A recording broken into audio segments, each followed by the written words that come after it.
So there are a lot of misconceptions and myths around homeschooling. The biggest one being that homeschool children lack socialization, which is honestly something that only non-homeschooling families worry about. Something that they think they need to be concerned about for us.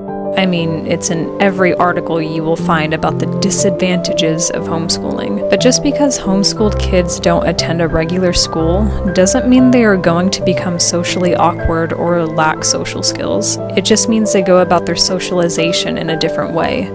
For my kids specifically, they engage with passerbys wherever we go. A big magic and the man gave me the monkey and it got open. You got to open the door down there?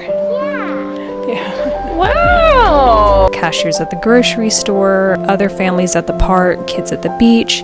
Amelia was enrolled in gymnastics and acting class for a time.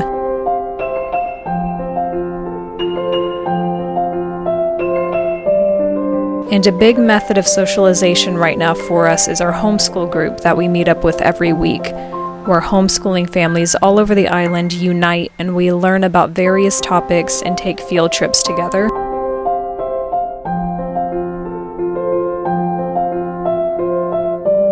We recently visited a pineapple farm, and as we are in the middle of winter, a big focus right now has been on whales, specifically humpbacks. Every winter, the humpback whales leave the cold waters of Alaska and migrate to the warm waters of Hawaii to mate and give birth to their babies. Luckily, we live on Maui, which is the hot spot for these whales, and since it is peak whale season, our homeschool group has focused its attention on learning about these whales. We visit the Hawaiian Humpback Whale National Marine Sanctuary, have an educational lesson on humpbacks with pack whale eco adventures, and eventually go on a whale watching tour. Mom!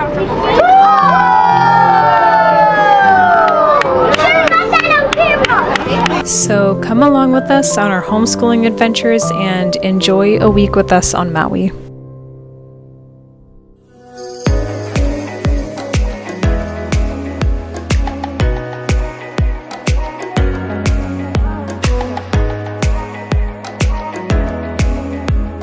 So just like succulents, if you break a piece off a succulent, you can stick it back in the dirt. The same thing with the pineapple. So if you guys look over here, we can see where the deer have eaten the plant right here. We're gonna eat some pineapple, you guys.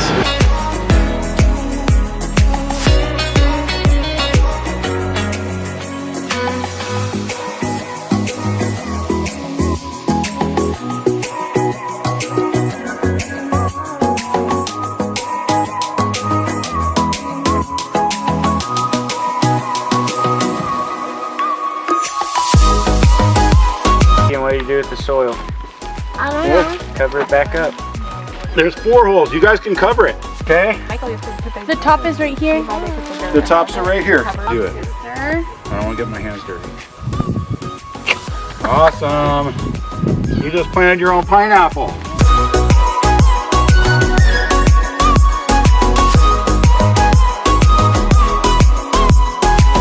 Oranges get waxed and pineapples get waxed. The reason why they get waxed is because those fruits can grow mold on them, right? And they grow mold sometimes just a day or two after they're harvested.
animals might want to live there.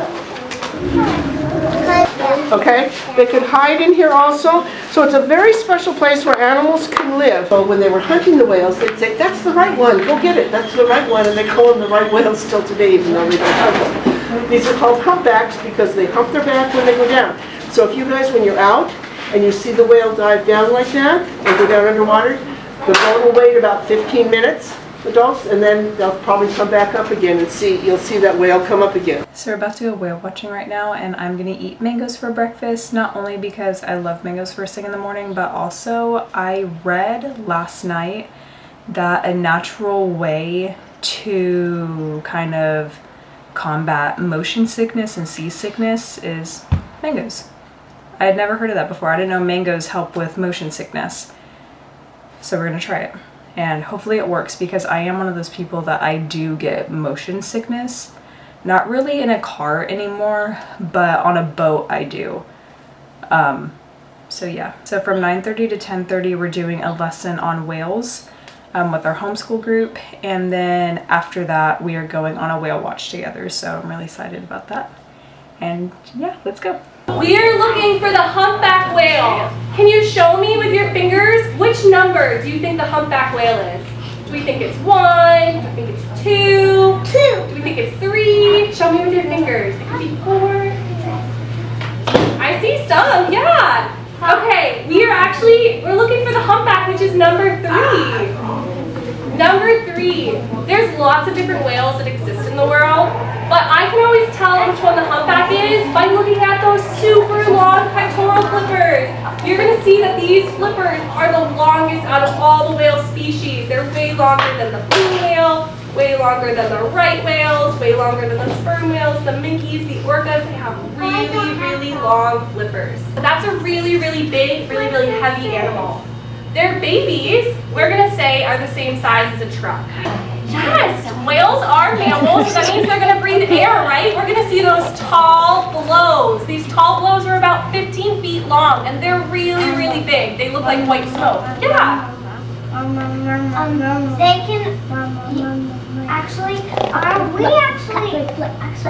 Are you guys actually gonna put the speaker down in the water? I think we are going to be able to do that. It's kind of weather dependent, but the weather looks perfect today, so I think we're going to drop the hydrophone and listen to the whales sing. But there isn't food for them, so they have to travel to where their food exists. Their food exists really, really cold places. When they're here in Hawaii, we're going to give birth, or we're going to mate. So you can see this picture of a mom and a baby swimming together.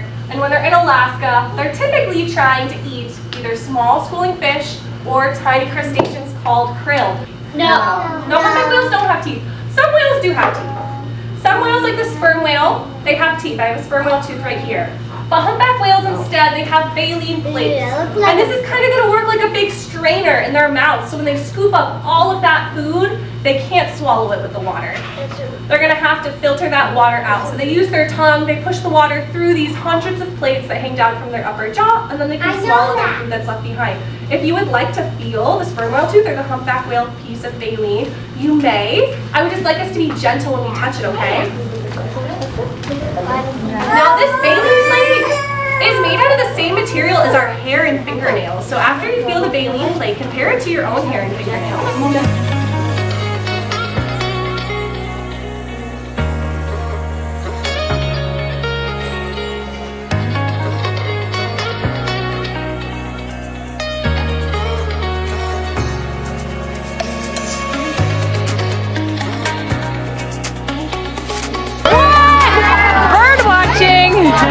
Wait, you guys are on the bird watch, right? No! No? Oh, is this a whale watch? Yeah! Oh, okay.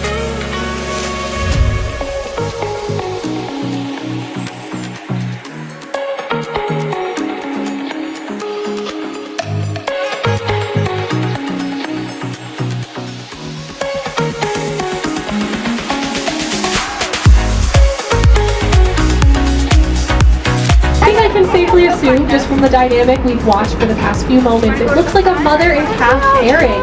So obviously that larger whale is going to be mom.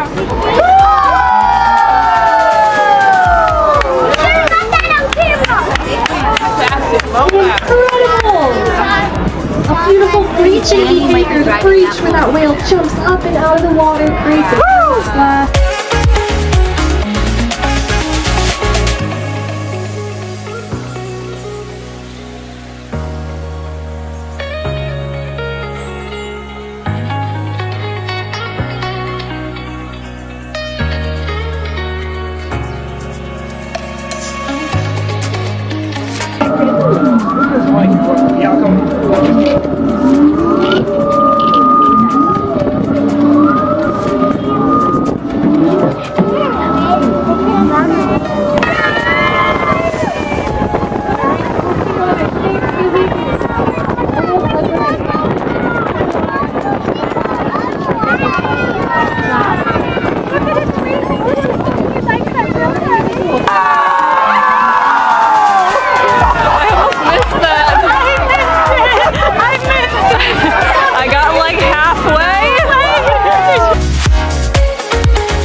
Outside playing.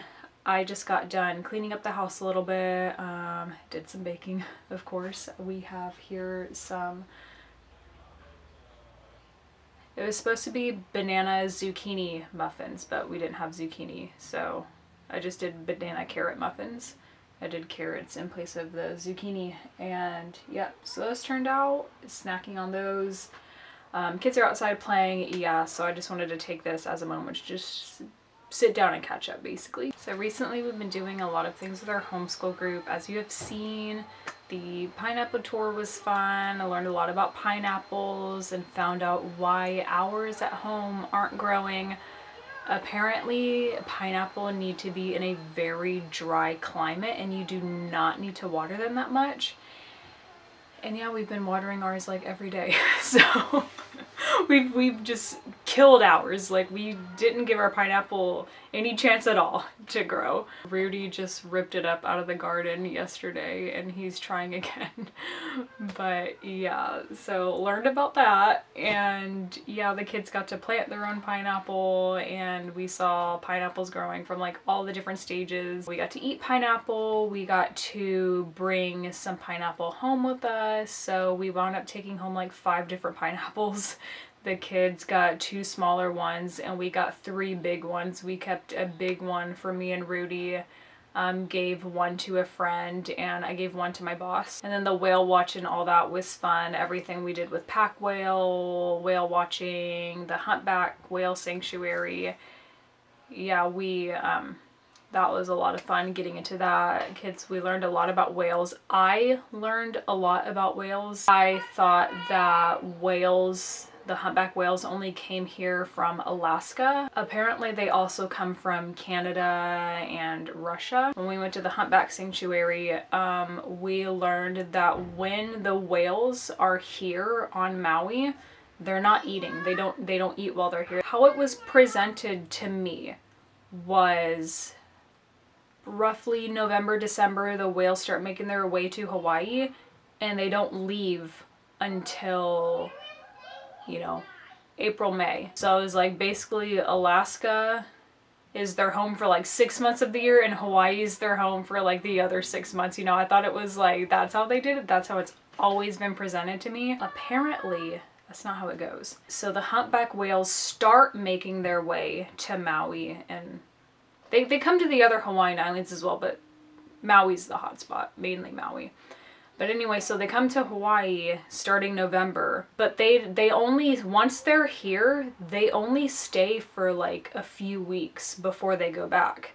So it's not all the whales come to Hawaii at one time and then they all leave together. It's like back and forth.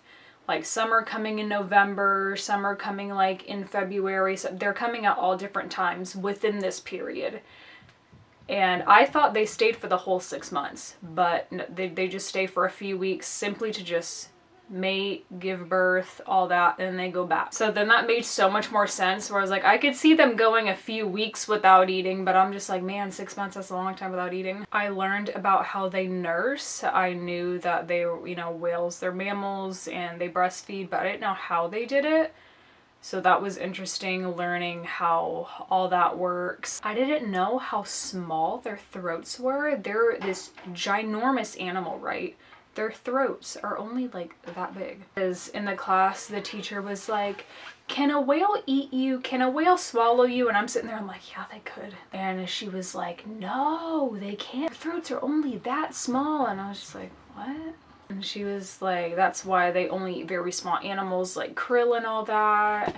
And going all into like the anatomy of their teeth to like filter out water. It was like a whole thing. I don't remember all these scientific terms, but she was going into all that. How big a whale was, I just thought I don't know. I just thought they would have had a big throat, a big passage. I don't know. But apparently their throat is only that small. And it's like all these random facts I don't technically need to know. It doesn't particularly benefit me in any way. I don't need to know it for my profession. I don't technically need to know all this information about whales, but it's just interesting to know. But yeah, Amelia's really into like oceanography and she wants to be a marine biologist when she grows up. So it's been really cool doing all this stuff with our homeschool group, considering that's kind of like where her passion is. And then the whale watching tour was just really cool, being able to see it. As soon as we got on the boat and started making our way into the ocean, we were seeing them everywhere. We got to see 2 whales breaching. I missed it one time, but I got to see it 2 times, and that was the first time in my entire life I've ever seen that in real life. I had only seen it like documentaries and like pictures and stuff, but seeing a whale actually jump out of the water and splash back down in real life, that was really cool. Anyway, basically I'm just so thankful for our homeschool group, and I just love doing things like this together. And also I really appreciate the fact that because we're doing it in a group setting, we kind of get like a school discount. So we're getting like big discounts when we go out and do all these field trips. So if any of you are a part of a homeschool group, see if you can't get your group some discounts, because we've been getting some really deep discounts, like 50% off or more. That's it in terms of updates right now. We've done some homeschooling field trips, and the rest of the week is just kind of gonna be pretty chill. I'm gonna eat some of my muffins now. Oh, it's so warm. But yeah, the kids have been outside playing, and I think I'm about to call them in, take a nap, and then I'm gonna have a little bit of free time to myself.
Oh, I'm messing up the song. You have to sing it all by yourself? Okay. Oh, I messed up the song. I'm just going to start over again. That's it. That's why I go on the bus. Red, red, red. Red, red.